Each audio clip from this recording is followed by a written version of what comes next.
Greetings, ladies and gentlemen. This is Interesting Ideas. I'm Stan Houston. Thank you for your time, and I appreciate you responding to the many stories that I tell, and I'm certainly looking forward to the fact that you will begin more and more to tell me your stories, because within every story, there is a story that will connect with us all, and in your story, there's probably something that all of us can learn. So let's remember that. Well, it happened again to me. I keep thinking maybe it won't, but it did. I looked at the calendar and November 30th, boom, there it was. Once again, I remembered the 1st of December. And you know what? I think I remembered it almost every day of the 1st of December of my life. And so if I could, I'd like to tell you about it and perhaps see if it could mean something to you, and will give you some sense of maybe curiosity, perhaps a way to say a prayer for all those that were involved, and perhaps even to think about how blessed we might be in what we have today. Remembering December 1st, 1958, I'm Stan Houston. Interesting Ideas, and the program begins right now.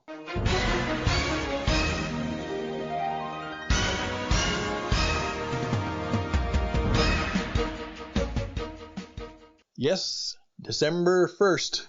That's right. There I was. I was just finished doing school at the Elson Junior High School in Michigan City, Indiana. And, I was a kid who always worked. That's what we did. And there I was. I actually was a paper boy when they actually had paper boys. And what that amounted to was quite a serious responsibility. That meant that every day after school, I'd have to jump on my bike and run down to the News Dispatch, which was the local newspaper in Michigan City. And I had a paper route. And that meant every day I had to go and pick up some papers. And by the way, I had to pay for them. That's how it worked.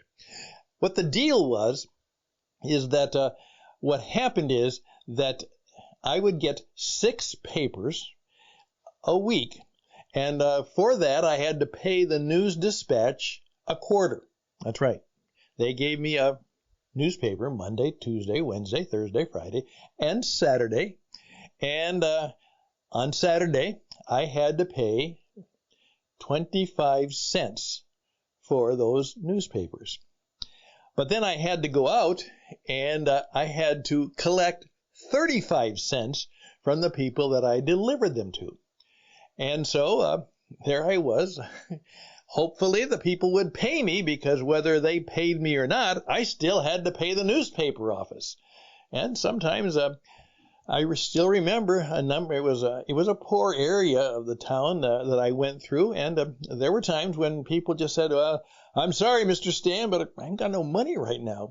But I'll try and pay you next week." Well, that's the way it was being a real paper boy at that particular time. It was a cold day, and so I made my way down, and it was the 1st of December, 1958, and all of a sudden, even as I kind of drove into the paper office, and it was where all the presses were going and everything else, and where the papers came out, and the news was just breaking. And I remember they finally put part of it on television, and what happened was that a fire had broken out in the city of Chicago. Now, we were about 50 miles from Chicago, so kind of an extended part of greater Chicagoland, though, of course, that part of the world would never admit it or say such a thing. But there was a fire in a large Catholic school called Our Lady of the Angels, and it was going terrible. And all of a sudden, the picture started to come down of not only the terrible fire, but children jumping out of the windows, some of them with their clothes and their hair on fire. And I remember I was just frightened and scared beyond means to watch it, but I had to deliver the papers. And I still remember what happened was I was folding the papers and putting them into the kind of folder that you put it in so you could deliver them to paper. And I just started to cry. I just started to cry as I thought about that. But I had to do my work, and of course I went and delivered the papers, and of course December 1st, usually it was dark by the time I was done with my papers, so at that time I usually had to have, and it cost me some extra money, I bought a 3-cell flashlight, which I then clamped on to the front of my old second-hand Schwinn bike. And I was so proud to finally have a Schwinn bike, but of course it was a second-hand bike because our family couldn't afford a new one, but I'd worked very hard and I at least gotten, after 3 years of saving my money, I'd been able to get a used Schwinn bike, and it was very nice. I thought it was wonderful. And that's what I used to deliver my papers.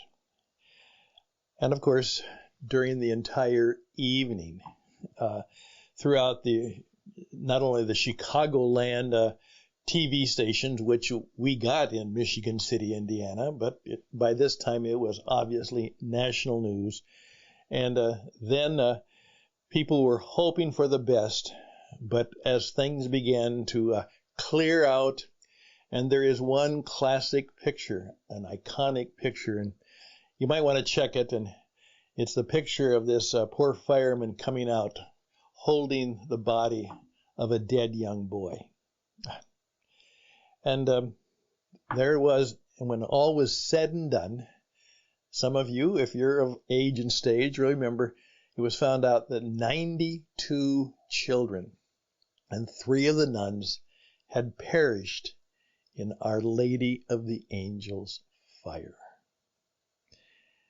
And for some reason, every December 1st, that has come back to me.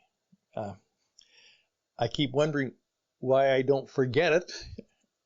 I think, well, okay, eventually I won't remember that anymore. But here I am. And it is the 30th of November, and that means I'm thinking about December 1st tomorrow, and once again I'm remembering that sad, sad situation of the Our Lady of the Angels fire. And so I just wanted to share that with you because who knows what goes into our psyche sometimes and what goes into the memories that we have, both good and bad. But that's one that comes to me. If you want to know the story, you can go to Wikipedia, and I went back, and they now have done a fairly significant work of art, obviously. What happened was that it was in many cases a bit of a scandal because everyone's looking for a scandal, and there was a number of things they found that went wrong. What finally came out of that turns out to be fairly significant. So I guess in some very sad way that the death of those 92 children may have saved the lives of many more. But you still wonder why. I oftentimes say at this stage in my life, and it's part of the working philosophy right now, those of us who particularly look for meaning in our lives and look for meaning in our faith, I say sometimes we wish that there was a big button, and we call it the explain button.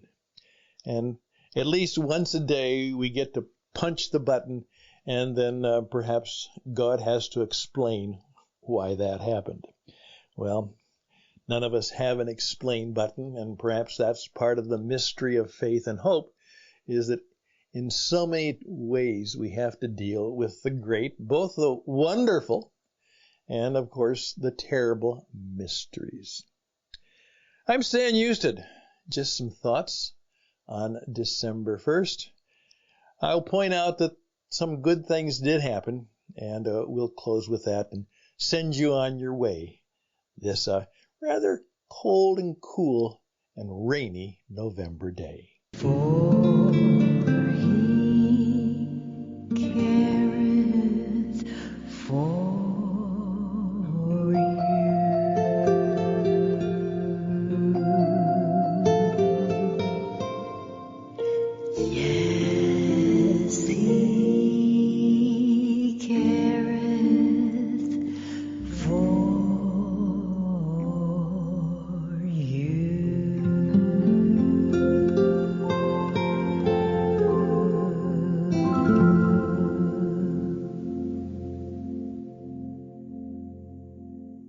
Well, of course, part of the so-called scandal wasn't a scandal at all, but it was just the way things were, It was an older building, and it had a fire escape, and it had passed a fire inspection. But, there was just so many things that couldn't be counted on. And then, of course, where did the fire begin? That was never fully determined. Later on, one of the children, who was 10 years old, claimed that he had actually set the fire. And oh my goodness, that made it even worse. Well, the problem was that under interrogation or questioning, it turned out that there was no real evidence that he really had, and that who knows what to believe, and the fire remained undetermined.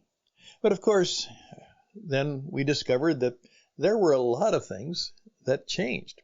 All of a sudden, school safety became a major issue.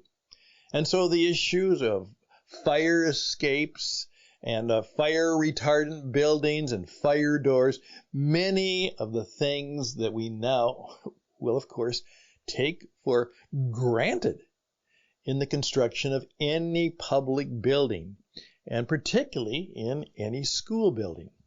All of those things that we now take for granted as safety mechanisms for fire.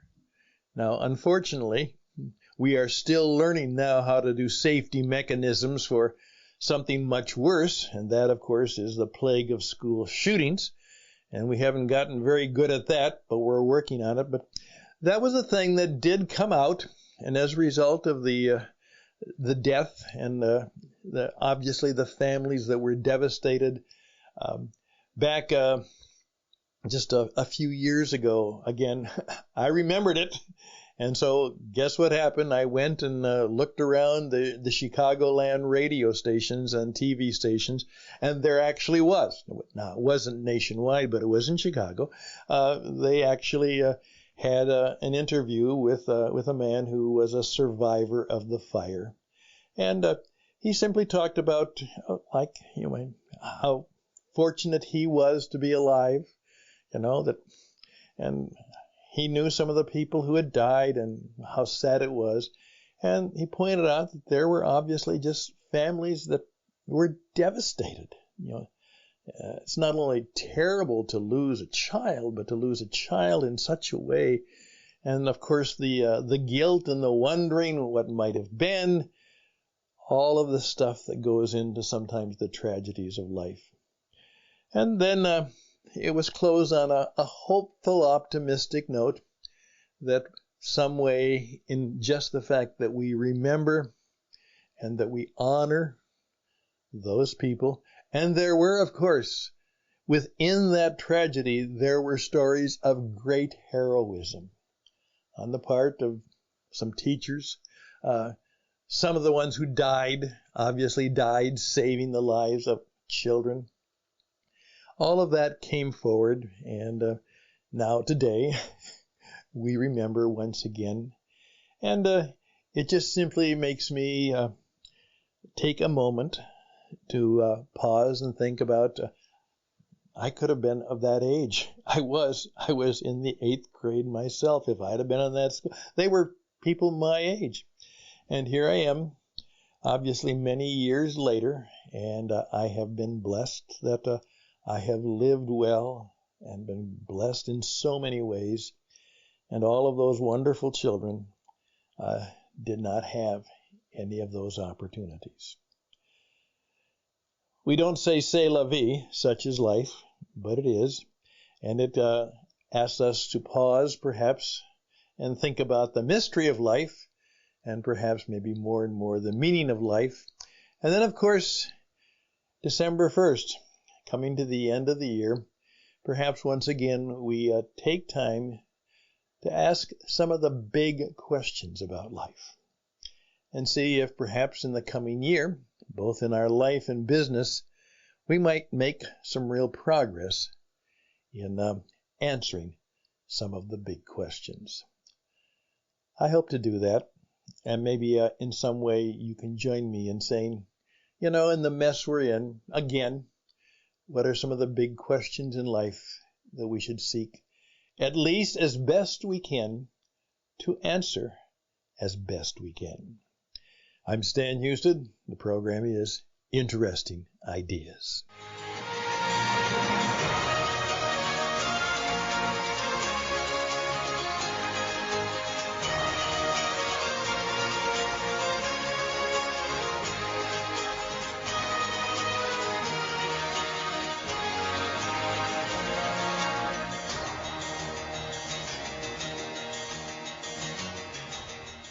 I have nothing to pitch today.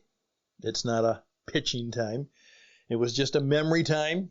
And as I sat there and discovered, sitting here in the studio, November 30th and December 1st, it's just something that I wanted to tell you what I remember about it. If perhaps I can be helpful in either way, you know who I am and what I do. And if I can be helpful to you, I would be grateful for the opportunity to at least pay back in some way the blessings I have, because I have lived a good and long life, and I'm very grateful. Best and blessings to you, stanhouston@gmail.com, stanhouston@gmail.com. All the best and blessings. Pray for our children. I really mean that. Pray for our children. Bye for now.